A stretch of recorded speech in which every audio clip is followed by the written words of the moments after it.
வைகுந்த பூலோகத்து வைகுந்தம் என்று சொல்லி வைணவ திருத்தலங்களின் தலைமைக்குரியதாக இருக்கக்கூடிய ஸ்ரீரங்கத்து புளியோதரையும் வெண்பொங்கலும் போன உடனேயே நம்முடைய நோயை குணப்படுத்தக்கூடிய குணசீலத்தினுடைய தயிர் சாதமும் திருவண்ணாமலையினுடைய நான் இன்றைக்கு சொல்கின்றேன் கிரிவலம் வருகின்றவர்கள் மத்தியில் வடையையும் பாயசத்தையும் அப்பளத்தையும் அன்னத்தையும் வாரி வழங்கக்கூடிய ரமண மகரிஷி ஆசிரமத்தினுடைய அன்னதானமும் சைவ மடத்தினுடைய தலைவாழை இலை சாப்பாடும் இன்னும் சொல்லப்போனால் இன்றும் என்னுடைய இதயத்தில் இளமையை கொண்டு வரக்கூடிய பால்ய பருவத்தை நினைவுபடுத்தக்கூடிய திருப்பதி லட்டுவும் அடையும் பழனியினுடைய பஞ்சாமிர்தம், அதுவும் வெறும் பஞ்சாமிர்தம் அல்ல, தூய்மையான பஞ்சாமிர்தம், பேரிச்சை இருக்கணும், தேன் இருக்கணும், கல்கண்டு தூக்கலாக இருக்கணுமே அந்த பஞ்சாமிர்தமும்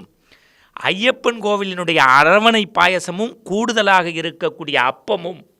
இவையெல்லாவற்றிற்கு மேல் பிறந்தவுடன் குழந்தைக்கு பேர் வைக்கக்கூடிய குருவாயூர் சன்னதியில் வைத்து அந்த கிருஷ்ணனை நினைப்பவர்கள் மத்தியில் என் இதயமெல்லாம் அங்கு இருக்கக்கூடிய பால் பாயசத்தை நினைக்கிறதே அந்த குருவாயூரப்பனுடைய பால் பாயசமும் குன்றக்குடி ஆதீனத்தினுடைய சைவவட சாப்பாடும் நம் ஒரு வரியில் சொல்லப்போனால்